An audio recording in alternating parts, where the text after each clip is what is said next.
ದೇವಸ್ಥಾನದಲ್ಲಿ ಮದುವೆಗೆ ಸಂಬಂಧಪಟ್ಟಂತಹ ಪ್ರಾರ್ಥನೆಯನ್ನೇ ಇಟ್ಟರೆ ದೇವರು ನಿಜವಾಗ್ಲೂ ಅದನ್ನು ನೆರವೇರಿಸ್ತಾನಂತೆ. ಹಾಗೆ ಈ ದೇವಸ್ಥಾನದಲ್ಲಿ ತ್ರಿಕಾಲ ಪೂಜೆ ನಡೀತದೆ. ತುಂಬ ವಿಶೇಷವಾದಂತಹ ದೇವಸ್ಥಾನವಿದು. ನಮಸ್ಕಾರ. ಇವತ್ತು ಕುಂದಾಪುರದ ಹೃದಯ ಭಾಗವಾಗಿರುವಂತಹ ಒಂದು ಪ್ರದೇಶದಲ್ಲಿ ಬಹಳನೇ ಫೇಮಸ್ ಆಗಿರುವಂತಹ ಲಕ್ಷ್ಮೀನಾರಾಯಣ ದೇವಸ್ಥಾನದಲ್ಲಿದ್ದೀನಿ. ಈ ದೇವಸ್ಥಾನದಲ್ಲಿ ನವರಾತ್ರಿಯ ವಿಶೇಷತೆಯನ್ನು ನಿಮಗೆ ಇವತ್ತು ತೋರಿಸ್ಪಡ್ತೇನೆ. ಹಾಗೆ ದೇವಸ್ಥಾನದ ಇತಿಹಾಸದ ಬಗ್ಗೆ ಕೂಡ ನಾನು ನಿಮಗೆ ತಿಳಿಸ್ಕೊಡ್ತೇನೆ, ಬನ್ನಿ.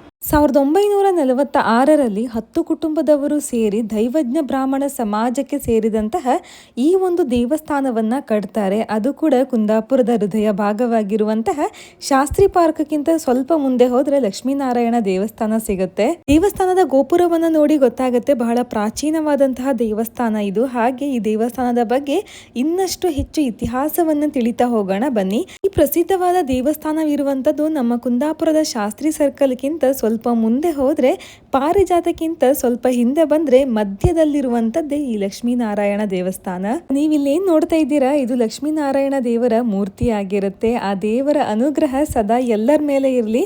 ನೀವು ಕೂಡ ದೇವರ ದರ್ಶನವನ್ನ ಮಾಡಿಕೊಂಡು ಕಣ್ ತುಂಬಿಕೊಳ್ಳಿ. ಇಲ್ಲಿ ಲಕ್ಷ್ಮೀನಾರಾಯಣ ದೇವರ ಜೊತೆಗೆ ಪರಿವಾರ ದೇವತೆಗಳು, ಗಣಪತಿ, ದುರ್ಗಾದೇವಿ, ನಾಗದೇವರು ಹಾಗೂ ನವಗ್ರಹ, ಕಾಲಭೈರವ ಸೇರಿ ಇದೆಲ್ಲ ದೇವರಿಗೆ ಕೂಡ ನಿತ್ಯ ಪೂಜೆ ನಡೀತದೆ. ಹಾಗೆ ಈ ಮೂರ್ತಿಗಳನ್ನ ನೋಡ್ತಾ ಇದ್ರೆ ಮನಸ್ಸಿಗೆ ತುಂಬಾ ಖುಷಿ ಕೂಡ ಆಗುತ್ತೆ. ಈ ಸಕಲ ದೇವರುಗಳ ದರ್ಶನವನ್ನ ಕೂಡ ಮಾಡ್ಕೊಳ್ಳಿ. ನಾನು ಯಾವುದೇ ದೇವಸ್ಥಾನಕ್ಕೆ ಹೋದಾಗ್ಲೂ ಕೂಡ ದೇವಸ್ಥಾನದಲ್ಲಿ ದೇವರನ್ನ ನೋಡುವುದರ ಜೊತೆಗೆ ಅಲ್ಲಿಯ ಇತಿಹಾಸವನ್ನ ತಿಳ್ಕೊಳ್ಳಿಕ್ಕೆ ತುಂಬಾನೇ ಪ್ರಯತ್ನ ಪಡ್ತೇನೆ. ಏನಕ್ಕಂತಂದ್ರೆ ದೇವರನ್ನ ನೋಡುವುದರ ಜೊತೆಗೆ ಅಲ್ಲಿಯ ಇತಿಹಾಸವನ್ನ ತಿಳ್ಕೊಂಡು ಆ ದೇವಸ್ಥಾನಕ್ಕೆ ಹೋಗುವಂತಹ ಖುಷಿ ತುಂಬಾ ಅಪಾರ ಅಂತಾನೆ ಹೇಳ್ಬೋದು. ಹಾಗೆ ಇದು ನಮ್ಮ ಮುಂದಿನ ಪೀಳಿಗೆಗೆ ಹಾಗೆ ಇದು ವರ್ಗಾವಣೆ ಕೂಡ ಆಗತ್ತೆ. ಆ ಉದ್ದೇಶದಿಂದ ಎಲ್ಲಾ ದೇವಸ್ಥಾನದ ಇತಿಹಾಸಗಳನ್ನ ನಿಮ್ಮ ಮುಂದೆ ಇಡ್ಲಿಕ್ಕೆ ಸದಾ ಪ್ರಯತ್ನ ಪಡ್ತೇನೆ. ಇವತ್ತು ಕೂಡ ಈ ದೇವಸ್ಥಾನದ ಇತಿಹಾಸವನ್ನ ಅಲ್ಲಿ ಅರ್ಚಕರ ಮುಖಾಂತರ ತಿಳ್ಕೊಂಡು ಬರೋಣ, ಬನ್ನಿ. ಶ್ರೀ ಗುರುಭ್ಯೋ ನಮೋ ನಮಃ. ಶ್ರೀ ಲಕ್ಷ್ಮೀನಾರಾಯಣಭ್ಯೋ ನಮೋ ನಮಃ. ನನ್ನ ಹೆಸರು ಶ್ರೀಪಾದ ರಾಧಾಕೃಷ್ಣ ಭಟ್ ಅಂತ ಹೇಳ್ಬಿಟ್ಟು ನಾನು ಈ ಲಕ್ಷ್ಮೀನಾರಾಯಣ ದೇವಸ್ಥಾನ ಸನ್ನಿಧಾನದಲ್ಲಿ 8 ವರ್ಷ ಆಯಿತು ಪ್ರಧಾನ ಅರ್ಚಕನಾಗಿ ಒಂದು ಸೇವೆಯನ್ನು ಸಲ್ಲಿಸ್ತಾ ಇದ್ದೇನೆ.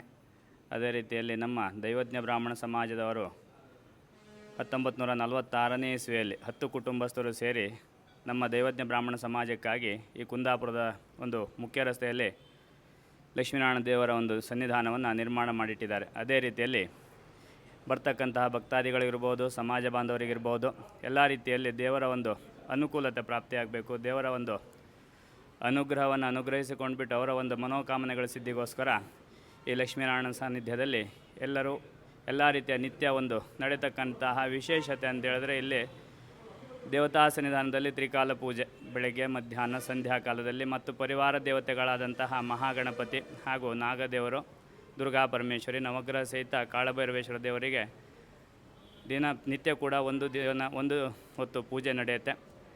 ತದನಂತರದಲ್ಲಿ ಈ ಲಕ್ಷ್ಮೀನಾರಾಯಣನ ಸಾನ್ನಿಧ್ಯದಲ್ಲಿ ವಿಶೇಷತೆ ಅಂದರೆ ಜನರ ಒಂದು ಭಕ್ತಿ ಪ್ರಧಾನವಾಗಿರುವಂಥದ್ದು. ಎಲ್ಲರೂ ಒಂದು ಭಕ್ತಾದಿಗಳು ಅವರವರದ್ದೇ ಆದಂಥ ಒಂದು ಮನೋಭಿಲಾಷೆಗಳನ್ನು ಇಟ್ಕೊಂಡ್ಬಿಟ್ಟು ಈ ಸನ್ನಿಧಾನದಲ್ಲಿ ಬಿಟ್ಟು ಅವರ ಒಂದು ಪ್ರಾರ್ಥನೆಯನ್ನು ಇಟ್ಕೊಂಡ್ಬಿಟ್ಟು ಕೆಲಸ ಕಾರ್ಯಗಳು ನೆರವೇರಿದ ನಂತರದಲ್ಲಿ ಪುನಃ ದೇವರ ಸನ್ನಿಧಾನದಲ್ಲಿ ಬಂದು ಯಾವುದೇ ರೀತಿಯಲ್ಲಿ ಒಂದು ಸೇವೆಯನ್ನು ಅರ್ಪಿಸಿ ಹೋಗ್ತಕ್ಕಂಥದ್ದು. ಈ ಲಕ್ಷ್ಮೀನಾರಾಯಣ ಸನ್ನಿಧಾನದಲ್ಲಿ ವಿಶೇಷ ಅಂತೇಳಿದ್ರೆ ನಡೆತಕ್ಕಂತಹ ಕಾರ್ಯಕ್ರಮಗಳು, ಜ್ಯೇಷ್ಠ ಶುದ್ಧ ದಶಮಿ ಎಂದು ದೇವಸ್ಥಾನದ ಪ್ರತಿಷ್ಠಾಪನಾ ಉತ್ಸವವನ್ನು ವಿಶೇಷ ಹಾಗೂ ವಿಜೃಂಭಣೆಯಲ್ಲಿ ಆಚರಿಸ್ತಾರೆ. ತದನಂತರದಲ್ಲಿ ಆಷಾಢ ಏಕಾದಶಿಯಲ್ಲಿ ದೇವತಾ ಸನ್ನಿಧಾನದಲ್ಲಿ ದೀಪಸ್ಥಾಪನೆ ಹಾಗೂ ಭಜನೆ, ಮತ್ತು ಶ್ರಾವಣ ಮಾಸದಲ್ಲಿ ವರಮಹಾಲಕ್ಷ್ಮಿ ವ್ರತ ಪೂಜೆ, ಮತ್ತು ನಮ್ಮ ಋಗ್ವೇದಿಗಳು ದೈವಜ್ಞ ಬ್ರಾಹ್ಮಣ ಸಮಾಜದವರೆಲ್ಲರೂ ಸೇರಿಬಿಟ್ಟು ಋಗ್ಯುಪಕರ್ಮದ ದಿವಸ ಎಲ್ಲರೂ ಇಲ್ಲಿ ಸೇರಿಬಿಟ್ಟು ಉಪಕರ್ಮ ಹೋಮ ಸಹಿತ ಯಜ್ಞೋಪಯುಕ್ತಾದಿಗಳನ್ನು ಧಾರಣೆ ಮಾಡ್ತಕ್ಕಂಥದ್ದು. ಹಯಗ್ರೀವ ಜಯಂತಿ ಮತ್ತು ರಾಘವೇಂದ್ರ ಸ್ವಾಮಿಯ ಒಂದು ಆರಾಧನೆ, ಒಂದು ದಿನದ ಒಂದು ವಿಶೇಷ ಪೂಜೆ ಸಹಿತ ಆರಾಧನಾ ಮಹೋತ್ಸವ. ನಂತರ ಸಂಕಷ್ಟಹರ ಚತುರ್ಥಿ ಎಂದು ಮಹಾಗಣಪತಿಗೆ ವಿಶೇಷ ಪೂಜೆ ಪ್ರತಿ ತಿಂಗಳಲ್ಲಿಯೂ ಕೂಡ. ನಂತರ ಅನಂತ ಚತುರ್ದಶಿಯಲ್ಲಿ ಇಲ್ಲಿ ದೇವರ ಒಂದು ಯಮುನಾ ಸಹಿತ ಅನಂತನ ಕಲಶವನ್ನು ಸ್ಥಾಪನೆ ಮಾಡಿಬಿಟ್ಟು ದೇವರಿಗೆ ವಿಶೇಷವಾದಂತಹ ಸೇವೆ, ಪೂಜೆ ಇತ್ಯಾದಿಗಳನ್ನು ಮಾಡುತ್ತಾ ಎಲ್ಲರಿಗೂ ಒಂದು ಅನ್ನದಾನದ ಒಂದು ಅವಕಾಶ. ಎಲ್ಲ ನಮ್ಮ ಸಮಾಜದವರಲ್ಲದೆ ಅನ್ಯತ್ರ ಭಕ್ತಾದಿಗಳಿಗೂ ಕೂಡ ಇಲ್ಲಿ ಒಂದು ದೇವರ ಪ್ರಸಾದ ಸ್ವೀಕಾರ ಮಾಡುವಂತಹ ಒಂದು ಅನುಕೂಲತೆಯನ್ನು ಪ್ರಾಪ್ತಿ ಮಾಡಿಟ್ಟಿದ್ದಾರೆ. ನಂತರ ನವರಾತ್ರಿ ಶರನ್ನವರಾತ್ರಿ ಉತ್ಸವದಲ್ಲಿ ಈ ಲಕ್ಷ್ಮೀನಾರಾಯಣನ ಸನ್ನಿಧಾನದ ಪರಿವಾರ ದೇವತೆಯಾದಂಥ ದುರ್ಗಾ ಪರಮೇಶ್ವರಿಯಲ್ಲಿ ಶರನ್ನವರಾತ್ರಿ ಉತ್ಸವದಲ್ಲಿ ಪ್ರತಿಯೂ 9 ದಿನ ವಿಶೇಷ ಪೂಜೆ, ಜಪ, ಪಾರಾಯಣ ಹಾಗೂ ಭಕ್ತಾದಿಗಳಿಂದ ಒಂದು ದಿನದ ವಿಶೇಷ ಪೂಜೆಯನ್ನು ಸಲ್ಲಿಸುವಂತಹ ಒಂದು ಪದ್ಧತಿ ಉಂಟು. ಅದೇ ರೀತಿಯಲ್ಲಿ ಸಂಧ್ಯಾ ಕಾಲದಲ್ಲಿ ವಿಶೇಷ ಪೂಜೆ ಮತ್ತು ಸುವಾಸಿನಿ ಪೂಜೆ, ಕುಮಾರಿಕಾ ಪೂಜೆ, ಅನ್ನ ಸಂತರ್ಪಣೆ ಈ 9 ದಿನ ನಿರಂತರವಾಗಿ ನಡೆಯುತ್ತೆ. ನಂತರದಲ್ಲಿ ಕಾರ್ತಿಕ ಮಾಸದಲ್ಲಿ ದೇವತಾ ಸನ್ನಿಧಾನದಲ್ಲಿ ಪ್ರತಿನಿತ್ಯವೂ ದೀಪಾಲಂಕಾರ ಸಹಿತ ಪೂಜೆ ನಡೆಯುತ್ತೆ. ಮತ್ತು ಕಾರ್ತಿಕ ಮಾಸದ ಕೃಷ್ಣ ಪಕ್ಷ ದಶಮಿಯಲ್ಲಿ ಆಡಳಿತ ಒಂದು ಕಮಿಟಿಯಿಂದ ಹಾಗೂ ದೈವಜ್ಞ ಬ್ರಾಹ್ಮಣ ಸಮಾಜದವರಿಂದ ದೇವತಾ ಸನ್ನಿಧಾನದಲ್ಲಿ ದೀಪಾಲಂಕಾರ ಪೂಜೆ ಅಂತ ಹೇಳ್ಬಿಟ್ಟು ವಿಶೇಷವಾಗಿ ವಿಜೃಂಭಣೆಯಿಂದ ಆಚರಿಸ್ತಾರೆ. ನಂತರ ಮತ್ತೆ ಬರ್ತಕ್ಕಂಥದ್ದು ಜನವರಿ ತಿಂಗಳಲ್ಲಿ ಮಕರ ಸಂಕ್ರಮಣದಲ್ಲಿ ನಮ್ಮ ದೈವಜ್ಞ ಬ್ರಾಹ್ಮಣ ಸಮಾಜದ ವತಿಯಿಂದ ದೇವರಿಗೆ ಒಂದು ವಿಶೇಷ ಪೂಜೆ, ಸಂಧ್ಯಾ ಕಾಲದಲ್ಲಿ ದೈವಜ್ಞ ಮಹಿಳಾ ಅವರಿಂದ ಅರಿಶಿಣ ಕುಂಕುಮ ಇತ್ಯಾದಿಗಳು ವಿಶೇಷ ಪೂಜೆ ಸಹಿತ ನಡೆಯುತ್ತೆ. ತದನಂತರದಲ್ಲಿ ಮತ್ತೆ ನಡೆಯುವಂಥ ವಿಶೇಷ ಕಾರ್ಯಕ್ರಮಗಳಂತ ಹೇಳಿದ್ರೆ ಕಾರ್ತಿಕ ಮಾಸದಲ್ಲಿ ಏಕಾದಶಿ ದಿನ ದೀಪ ಇಟ್ಬಿಟ್ಟು ಭಜನೆಯನ್ನು ಮಾಡ್ತಕ್ಕಂಥದ್ದು. ವೈಕುಂಠ ಏಕಾದಶಿಯಲ್ಲಿ ಬೆಳಗ್ಗೆಯಿಂದ ವಿಶೇಷ ದೇವರಿಗೆ ಒಂದು ಪಂಚಾಮೃತ ಅಭಿಷೇಕಾದಿ ಸಹಿತ ವಿಶೇಷ ಪೂಜೆ ಮತ್ತು ವೈಕುಂಠ ಏಕಾದಶಿಯ ಒಂದು ಉತ್ತರ ದಿಕ್ಕಿನ ಒಂದು ಬಾಗಲನ್ನು ತೆರೆದುಬಿಟ್ಟು ಭಕ್ತಾದಿಗಳಿಗೆ ದೇವರ ದರ್ಶನಕ್ಕೆ ಇತ್ಯಾದಿಗಳಿಗೆ ಅವಕಾಶವನ್ನು ಮಾಡಿಕೊಡ್ತೇವೆ. ಇಲ್ಲಿಯ ಒಂದು ವಿಶೇಷತೆ ಅಂತ ಹೇಳಿದ್ರೆ ಜನರ ಒಂದು ಮನೋಭಿಲಾಷೆಗಳು ಪರಿಪೂರ್ಣತೆ ಆಗುವಂಥದ್ದು ಶೀಘ್ರವಾಗಿ. ಮದುವೆಗೆ ಸಂಬಂಧಪಟ್ಟಂಥ ಯಾವುದೇ ಒಂದು ಪ್ರಾರ್ಥನೆ ಇಟ್ಟರೂ ಕೂಡ ಅದಕ್ಕೆ ಶೀಘ್ರವಾಗಿ ಫಲವನ್ನು ಪ್ರಾಪ್ತಿ ಮಾಡಿಕೊಳ್ಳುತ್ತಾರೆ. ಮತ್ತು ದೇವರಲ್ಲಿ ನಡೆಯತಕ್ಕಂತಹ ನಿತ್ಯ ಸೇವೆಗಳು, ಒಂದು ಮಂಗಳಾರತಿ ಮತ್ತು ಕುಂಕುಮಾರ್ಚನೆ ಸೇವೆ, ತದನಂತರದಲ್ಲಿ ತುಪ್ಪದ ದೀಪದ ಸೇವೆ ಅಂದರೆ ಯಾವ ರೀತಿಯಲ್ಲಿ ಭಕ್ತಾದಿಗಳು ಅವರ ಒಂದು ಮನೋಕಾಮನೆಗಳ ಸಿದ್ಧಿಗೋಸ್ಕರ ದೇವತಾ ಸನ್ನಿಧಾನದಲ್ಲಿ ತುಪ್ಪದ ದೀಪವನ್ನು ಹಚ್ಚಿ ದೀಪದ ಸಹಿತ ಪ್ರಾರ್ಥನೆಯನ್ನು ಮಾಡಿಕೊಳ್ಳುವಂಥದ್ದು.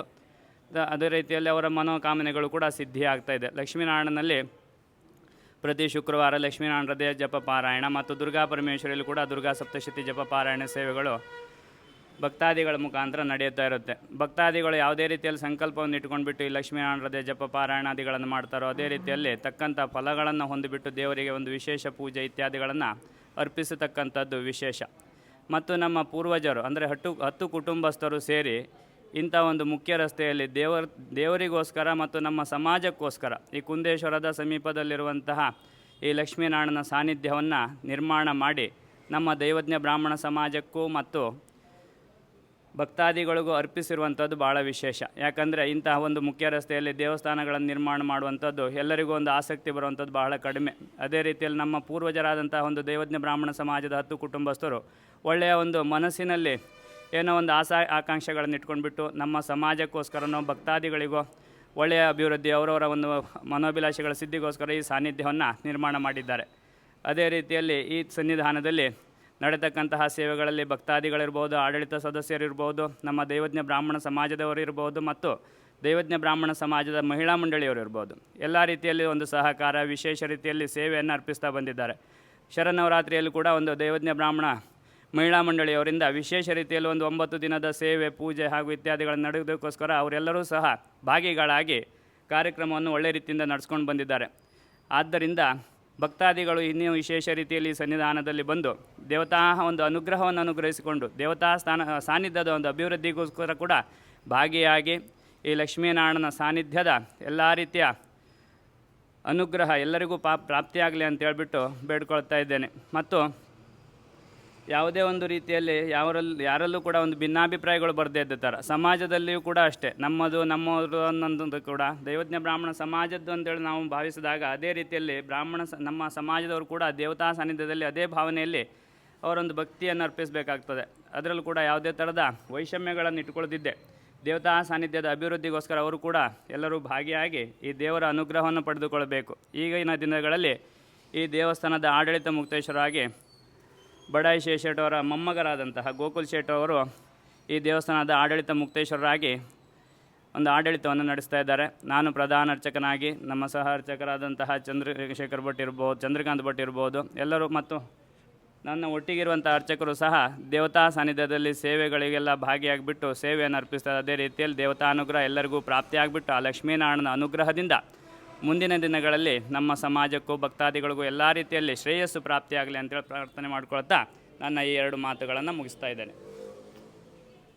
ಇಲ್ಲಿದ್ರಲ್ವ ಎಷ್ಟು ಸಂಕ್ಷಿಪ್ತವಾಗಿ ಇಲ್ಲಿಯ ಒಂದು ಇತಿಹಾಸವನ್ನು ಅವರು ನಮಗೆ ತಿಳಿಸ್ಕೊಟ್ರು. ಹಾಗೆ ಅವರಿಗೆ ಒಂದು ಧನ್ಯವಾದವನ್ನು ತಿಳಿಸ್ತಾ ಈ ದೇವಸ್ಥಾನದ ಬಗ್ಗೆ ಇನ್ನಷ್ಟು ಹೆಚ್ಚಿನ ಮಾಹಿತಿಯನ್ನು ತಿಳ್ಕೊಳ್ಳೋಣ. ದೇವಸ್ಥಾನದ ಎಡಬದಿಯಲ್ಲಿ ಅಂತಂದರೆ ಲಕ್ಷ್ಮೀನಾರಾಯಣ ದೇವರ ಎಡಬದಿಯಲ್ಲಿ ನವಗ್ರಹ ವಿಗ್ರಹಗಳನ್ನು ಕೂಡ ಕಾಣಬಹುದು. ಅಲ್ಲಿ ಕೂಡ ನಮಸ್ಕಾರ ಮಾಡಿ ನಾವು ಬಂದಿರುವಂಥದ್ದು ಇಲ್ಲಿಯ ಒಂದು ವಿಶೇಷವಾಗಿ ತುಪ್ಪದ ದೀಪವನ್ನು ಹಚ್ಚಲಿಕ್ಕೆ. ನಾನು ಈಗಾಗಲೇ ಹೇಳಿರೋ ಪ್ರಕಾರ ಇಲ್ಲಿ ಮದುವೆಯ ಒಂದು ನಿಶ್ಚಿತಾರ್ಥ ಹಾಗೆ ಮದುವೆಗೆ ಸಂಬಂಧಪಟ್ಟಂತಹ ಪ್ರಾರ್ಥನೆಯನ್ನು ಇಟ್ಟರೆ ದೇವರು ಇಲ್ಲಿ ನೆರವೇರಿಸ್ತಾರಂತೆ. ಹಾಗೆ ಇಲ್ಲಿ ವಿಶೇಷವಾಗಿ ತುಪ್ಪದ ದೀಪವನ್ನು ಹಚ್ಚಿ ದೇವರ ಹತ್ರ ಮನಸ್ಸಿನಲ್ಲಿರುವಂತಹ ಪ್ರಾರ್ಥನೆಯನ್ನ ಮಾಡಿಕೊಂಡ್ರೆ ದೇವರು ಅದನ್ನು ನೆರವೇರಿಸ್ತಾನೆ ಅಂತ ಕೂಡ ಪ್ರತೀತಿ ಇದೆ. ಹಾಗೆ ಈ ದೇವಸ್ಥಾನದಲ್ಲಿ ವಿಶೇಷವಾದಂತಹ ದಿನ ವಿಶೇಷವಾದ ಆಚರಣೆಗಳು ನಡೀತದೆ. ದೈವಜ್ಞ ಬ್ರಾಹ್ಮಣ ಮಹಿಳಾ ಮಂಡಳಿಯಿಂದ ಇಲ್ಲಿ ಅನೇಕ ಥರದಂತಹ ಪ್ರೋಗ್ರಾಮ್ಗಳು ನಡೀತದೆ. ಅದರಲ್ಲಿ ಅವರ ಭಜನೆಯನ್ನು ಕೇಳ್ಕೊಂಡು ಬರೋಣ ಬನ್ನಿ.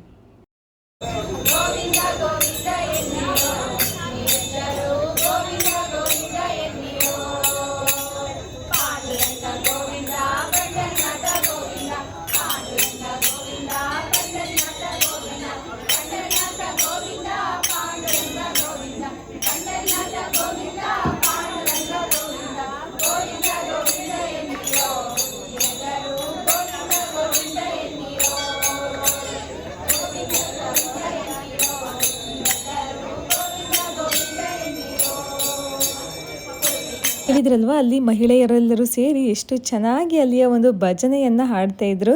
ಹಾಗೆ ಇಲ್ಲಿ ಆ ದಿನದ ದೇವರ ಅಲಂಕಾರ ಕೂಡ ಬಹಳ ಸುಂದರವಾಗಿ ಮಾಡಿದ್ರು. ಇನ್ನು ಅಲ್ಲಿ ಭಜನಾ ಕಾರ್ಯಕ್ರಮದ ಜೊತೆಗೆ ಕುಣಿತ ಭಜನೆಯನ್ನು ಕೂಡ ಮಾಡಲಿಕ್ಕೆ ಕೆಲವು ಮಕ್ಕಳನ್ನು ಕರೆಸಿದ್ರು. ಆ ಕುಣಿತ ಭಜನೆಯನ್ನು ಕೂಡ ನೋಡ್ಕೊಂಡು ಬರೋಣ.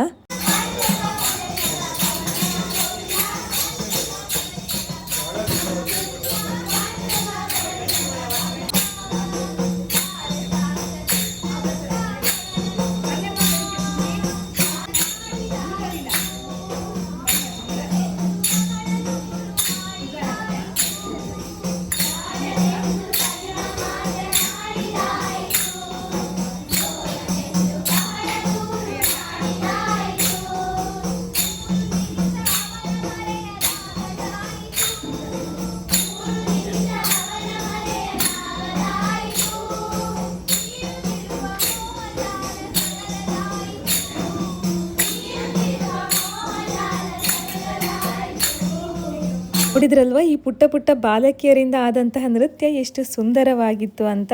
ಇದು ಎಲ್ಲವನ್ನ ನೋಡಿ ತದನಂತರ ದುರ್ಗಾದೇವಿಯಲ್ಲಿ ಎಲ್ಲ ಸುಮಂಗಲಿಯರು ಕೂಡ್ತಾರೆ. ಏನಕ್ಕಂತಂದರೆ ಇಲ್ಲಿ ಮಹಾಮಂಗಳಾರತಿ ಆಗ್ತದೆ. ತದನಂತರ ಇರುವಂಥದ್ದು ವಿಶೇಷವಾದಂತಹ ಆಚರಣೆ. ಆ ಆಚರಣೆ ಏನಂತಂದರೆ ಬಂದಂತಹ ಪುಟ್ಟ ಪುಟ್ಟ ಮಕ್ಕಳಿಗೆ ಹಾಗೆ ಸುಮಂಗಲಿಯವರಿಗೆ ಬಾಗಿನ ಕೊಡುವಂತಹ ಒಂದು ಕ್ರಮ ಕೂಡ ಇರುತ್ತೆ.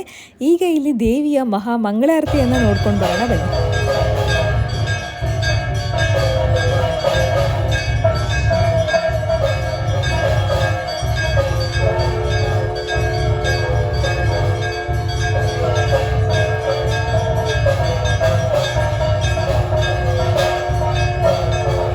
ನಾನು ಹೇಳಿದಾಗೆ ಬಂದಿರುವಂತಹ ಭಕ್ತಾದಿಗಳಲ್ಲಿ ಪುಟ್ಟ ಮಕ್ಕಳಿದ್ರೆ ಹಾಗೆ ಇನ್ನು ಸುಮಂಗಲಿ ಅವರಿಗೆ ಬಾಗಿನವನ್ನ ಕೊಡಲಾಗತ್ತೆ. ಹಾಗೆ ಈ ಪುಟ್ಟ ಪುಟ್ಟ ಮಕ್ಕಳೆಲ್ಲ ಈ ದೇವತಾ ಕಾರ್ಯದಲ್ಲಿ ಒಂದು ಅಳವಡಿಸ್ಕೊಳ್ಳೋದನ್ನು ನೋಡಿದ್ರೆ ತುಂಬಾನೇ ಖುಷಿ ಆಗುತ್ತೆ. ಹಾಗೆ ಇಲ್ಲಿ ಸುಮಂಗಲಿ ಅವರು ಬಾಗಿನವನ್ನ ತಗೊಳ್ಳುವಂಥದ್ದು ಹಾಗೆ ಕೊಡುವಂತಹ ಒಂದು ಪದ್ಧತಿಯನ್ನ ಕೂಡ ನೀವು ನೋಡಬಹುದು. ಇಲ್ಲಿ ಇದೆಲ್ಲ ಮುಗಿಬೇಕಾದ್ರೆ ಸಾಧಾರಣ ರಾತ್ರಿ 10:30ಯಿಂದ 11 ಗಂಟೆ ಆಗಿ ಹೋಗುತ್ತೆ. ಏನಕ್ಕಂತಂದ್ರೆ ಇಷ್ಟೊಂದು ಕಾರ್ಯಕ್ರಮಗಳು ನಡಿಬೇಕು, ಪೂಜಾ ಕೈಂಕರ್ಯಗಳು ನಡೀಬೇಕು, ಆರತಿಗಳು ಕೂಡ ನಡಿಬೇಕು, ಹಾಗೆ ಈ ಬಾಗಿನ ಕೂಡ ನಡಿಬೇಕು. ಆದ ನಂತರ ಅನ್ನಪ್ರಸಾದದ ವ್ಯವಸ್ಥೆ ಕೂಡ ಇರುತ್ತೆ. ಇನ್ನು ಆವಾಗಲೇ ನಾವು ದೈವಜ್ಞ ಬ್ರಾಹ್ಮಣ ಮಹಿಳಾ ಮಂಡಳಿಯವರಿಂದ ಭಜನೆಯನ್ನ ನೋಡ್ಕೊಂಡು ಬಂದ್ವಿ. ಅಷ್ಟು ಮಾತ್ರ ಅಲ್ಲ, ಇವರ ಚಂಡವಾದನ ಕೂಡ ನೋಡ್ಲಿಕ್ಕೆ ತುಂಬಾ ಸುಂದರವಾಗಿತ್ತು. ಆ ಒಂದು ದೃಶ್ಯವನ್ನ ನೋಡ್ಕೊಂಡು ಬರೋಣ.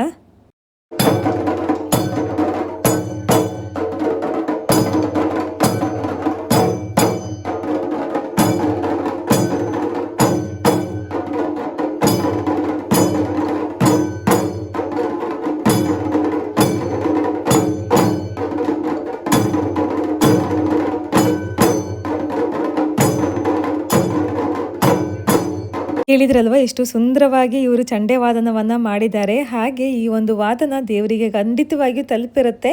ಹಾಗೆ ಇಲ್ಲಿ ಅನ್ನಪ್ರಸಾದದ ವ್ಯವಸ್ಥೆಯನ್ನು ಕೂಡ ಮಾಡಲಾಗುತ್ತೆ. ಬಂದಂತಹ ಭಕ್ತಾದಿಗಳಿಗೆ ಅದ್ದೂರಿಯಾಗಿ ಊಟದ ವ್ಯವಸ್ಥೆ ಇರುತ್ತೆ. ನೀವು ಇಲ್ಲಿ ಹಬ್ಬ ಹರಿದಿನಗಳಂದು ವಿಶೇಷವಾದ ಆಚರಣೆಗಳು ಕೂಡ ಕಾಣ್ಲಿಕ್ಕೆ ಸಿಗುತ್ತೆ. ಅನೇಕ ಸಂಖ್ಯೆಯಲ್ಲಿ ಭಕ್ತಾದಿಗಳು ಕೂಡ ಬರ್ತಾರೆ.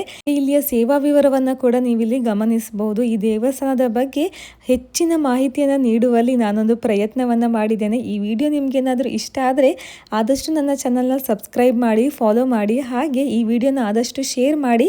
ಇಲ್ಲಿಯ ಇತಿಹಾಸ ಎಲ್ಲರಿಗೂ ಗೊತ್ತಾಗುವಂತಾಗಲಿ. ಹಾಗೆ ಇಂಥ ಧಾರ್ಮಿಕ ಸ್ಥಳಗಳು ನಿಮಗೇನಾದರೂ ಗೊತ್ತಿದ್ದರೆ ಕಮೆಂಟ್ ಸೆಕ್ಷನಲ್ಲಿ ಮೆನ್ಷನ್ ಮಾಡಿ. ಆದಷ್ಟು ಬೇಗ ಅಲ್ಲಿಯ ಒಂದು ವಿಡಿಯೋ ಮಾಡಲಿಕ್ಕೆ ಪ್ರಯತ್ನ ಮಾಡ್ತೇನೆ. ವಿಡಿಯೋ ನೋಡಿದ್ದಕ್ಕಾಗಿ ಧನ್ಯವಾದಗಳು.